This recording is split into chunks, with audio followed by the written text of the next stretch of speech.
They left me out of the will, gave everything to my brother, the golden child who never lifted a finger. But what they didn't know was that I had already left them years before. I didn't scream. I didn't beg. I simply disappeared. And yet somehow, I'm the one who got the final word. This isn't just a story about betrayal. This is about what happened after the funeral, after the silence, and after the secret my father thought he'd take to the grave was finally opened. If you think you know how this ends, you don't. Not yet. You want to know how it feels to realize your family never really saw you? Not as you are. Not as what you became, but as what you were useful for. Let me tell you something, and I want you to listen carefully. When someone says, "You've always been the strong one," what they really mean is, we chose to lean on you until you broke. Because that's what happened to me. I grew up in a house where love was measured in disasters. If Jake failed a test, my mom baked him cookies. If I got an A+, she'd say, "You're supposed to. You're the smart one." If Jake crashed Dad's car, they'd say, "He's under pressure." If I missed curfew by 5 minutes, it was, "You're disappointing us." They called it balance. I call it favoritism dressed as fairness, and I accepted it. For years, I swallowed it whole. By the time I was 28, married, working full-time, expecting our first child, I thought maybe now they'll see me. Maybe now I'll stop being the reliable one and just be their daughter. We got invited for dinner one Saturday. The air in the house smelled like roast and tension. I remember thinking, they're planning something. And they were. They were planning to tell me over dessert that I wasn't part of the plan. Mom smiled as she poured wine. Dad cleared his throat like a man about to read a verdict. She said, "We've decided to leave the estate to Jake." Dad added, "It just makes sense. He's struggling. He still needs a hand." I remember blinking. "All of it?" I asked. Mom said, "Well, yes." Dad said, "You've always been the strong one." There it was again, the strength they never celebrated, only used. Mom said, "You understand, right?" And I said, "Sure, of course." But inside, I was screaming, "You taught me to survive alone, and now you're punishing me for it?" I didn't yell, didn't cry, didn't flip the table, though I imagined doing it every night after. I stood up, kissed my mother's cheek, and said, "Thank you for dinner." And that was the last time I saw them alive. That night, I opened the family group chat. My thumbs hovered above the screen. Then I typed, "Since I'm not part of your future, don't expect me in the present. No birthdays, no holidays, no invitations. Jake is your family now. Good luck." I hit send. I left the chat. And the family. People ask if I regret it. But here's what they don't know. I didn't leave a family. I left people who tolerated my presence and exploited my silence. And I was done being silent. Months passed. I got promoted. We moved into a modest apartment. I grew a belly. My husband would press his ear to it and whisper, "You'll be everything they weren't." And I smiled like I believed him. Most days I did. But grief is tricky. You grieve things you never had too. When my father died, I didn't go to the funeral. The invitation never came anyway. I found out from a Facebook post by one of Jake's drinking buddies. "Rest in peace to the best dad in the world." I laughed. Then came the letter. Real paper. Real handwriting. No return address. Inside was a key and a note. Shaky ink. I recognized the tremor in the strokes. My father's hand. It said, "If you're reading this, I'm gone. I know I failed you. I let your mother's voice drown out my own. Jake needed help, yes. But you deserved better. You were punished for thriving. I left you what I could. You'll find it in the box." There was a vault There were documents, deeds, stock certificates, and a check that made my knees weak. But what made me cry wasn't the money. It was a folded photo. Old. Me, age 12. Science fair ribbon. Dad beside me, hand on my shoulder. He wrote on the back, "You were always the one I admired most." I just didn't know how to show it. When Mom passed less than a year later, I showed up. Jake met me at the chapel doors like a bouncer. He said, "You shouldn't be here." I said, "She was my mother too." He said, "She didn't even mention you in the final arrangements." I said, "Yeah? Well, Dad did, in ways you'll never understand." At the wake, I overheard whispers. "She only came for attention. That's the daughter who ran away. No, that's the one they left out. Remember the will thing?" I didn't defend myself, because when the truth is on your side, you don't have to shout. You just wait. Later, Jake cornered me near the hallway. He asked, "You think you deserve more?" I said, "I don't need to think it. I know it." He said, "They gave me everything." I said, "Exactly." After the funeral, I found another envelope in the vault, labeled, "To be opened with your brother." Only then. I almost threw it away, but something in me, call it spite or hope, said, "Do it." So I called Jake. We met. Neutral ground, cafe downtown. I slid the envelope toward him. He said, "Must be a trick." I said, "Open it." Inside was one note. To both of our children. If you're reading this together, maybe there's hope.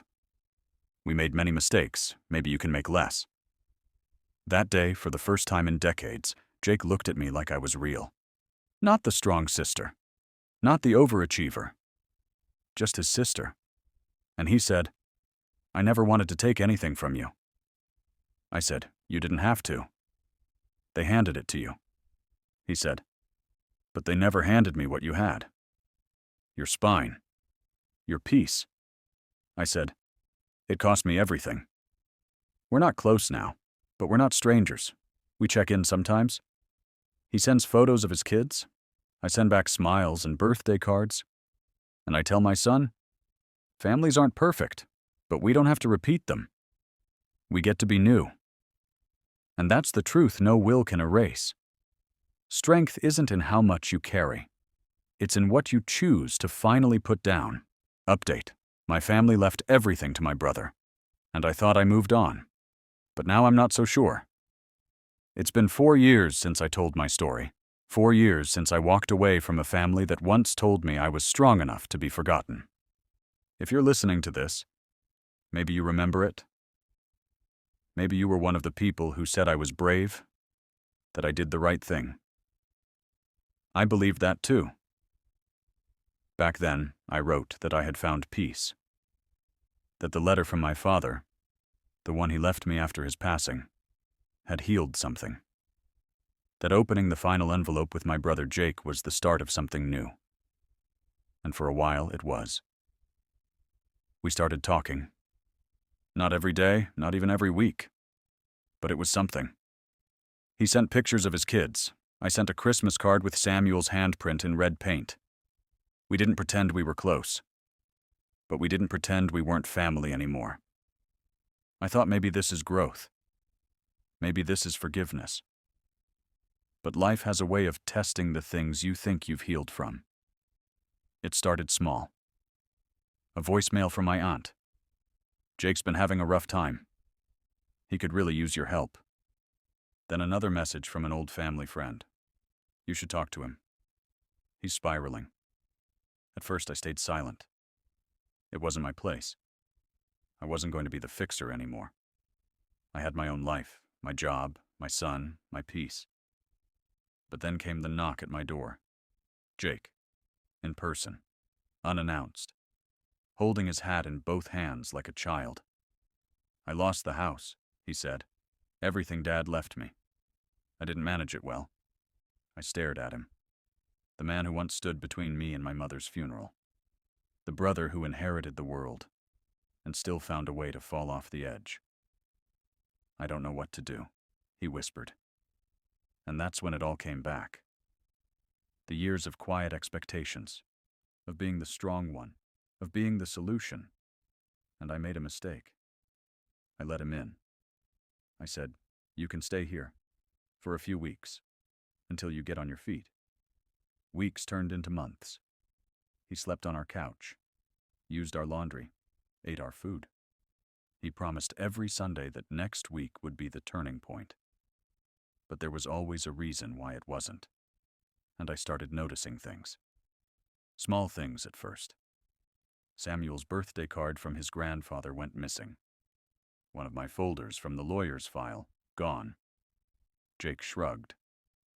"Maybe you misplaced it." And I wanted to believe him. Because I wanted to believe that I hadn't made a mistake by letting him back in. But mistakes always find a way of showing themselves. One night I came home from work early. Samuel was at a friend's house. My husband had taken a late shift. Jake didn't hear me come in. He was in my study. My father's box open on the desk. The documents spread out. He was taking photos with his phone. He didn't even flinch when I stepped into the doorway. He just looked up and said, "I figured if you don't want what's in here, I might as well do something with it." And there it was. The truth. Jake hadn't changed. He had adjusted. He had learned new words, softer tones. But underneath, he was still the person who took what wasn't his and expected the world to justify it. I didn't scream. I didn't cry. I simply walked over, took his phone, deleted the photos, and handed him his bag. It was already packed. I had done it the night before. I just didn't know I'd need it so soon. He said, "You're seriously kicking me out?" I said, "You kicked yourself out the moment you thought I'd be too soft to notice." And then he left. Again. But this time, it didn't feel like a dramatic ending. It felt like a second beginning. And yet, it hurt more than the first time. Because this time, I had hope. This time I believed in healing. This time, I thought we could be different. I thought we were building something new. But we weren't. We were just painting over cracks in a house built on imbalance. And I want to say I've moved on again. That I'm fine. That it's just a chapter closed. But that would be too easy. Some wounds don't scar. They stay soft, tender, alive. Sometimes I still hear that old voice in my head. My mother's voice. She's strong. She'll manage. And I have. I am. But I'm also tired. Tired of being the one who always manages. Tired of being the home for other people's storms. Tired of having to explain why I don't go to holidays. Why my son doesn't know his cousins. Why I'm not interested in family reunions. I came here to say something simple. Maybe selfish. Sometimes you don't get the happy ending. Sometimes the new beginning is just a pause before the next disappointment. But even that, even this, is better than pretending. Because I no longer pretend. I no longer hope people will become what I need. I just build what I can. With what I have. For the people who truly show up. My son. My partner. My chosen circle. And maybe that's enough. Thank you for listening. And thank you for remembering that strength doesn't mean silence. It doesn't mean smiling through betrayal or carrying others endlessly just because they share your last name. Strength, real strength, sometimes means drawing the line and holding it, especially when no one else ever has. I'm not proud of everything I've done, but I'm proud that I finally chose myself. And if you're someone who has always been the strong one, I want you to know, you're allowed to choose yourself too. That's not giving up. That's growing up. Thank you for watching.